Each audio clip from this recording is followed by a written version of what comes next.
मतदारांना विचारपूस करून मतदाराचा जे कोल होता तुम्ही निवडणूक लढवा, की मी जरी काही वेगळं लढणार असेल तर त्याचं प्रेम माझ्या मागं, त्याचा आशीर्वाद राहील असं मी स्वतःला समजतो।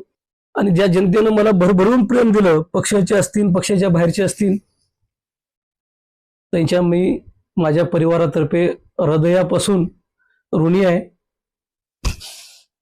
एवढं बोलतो। सगळे मतदार बंधू भगिनी तरुण सर्व फक्त एकच बोलत होते की रामभाऊ अर्ध्या रात्री येतो।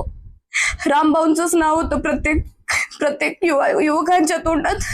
आणि ते आज सगळ्यांनाच दुःख झालं असेल माझ्या इतकंच, ज्यांनी पप्पांवर प्रेम केले। आज खूप वाईट वेळ आल्यासारखं वाटते आणि तुम्ही सगळेजण आमच्या दुःखामध्ये सामील आहात असं मी समजते।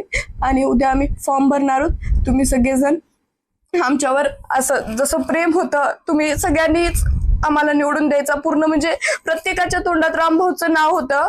मला वाटते खरंच नजर लागली। आणि तुम्ही पत्रकार सगळ्यांना सांगते मी की तुम्ही सगळ्यांनी खऱ्या नेतृत्वाला, म्हणजे जनतेसाठी खरंच कष्ट करणाऱ्या नेत्याला समोर आणलं पाहिजे।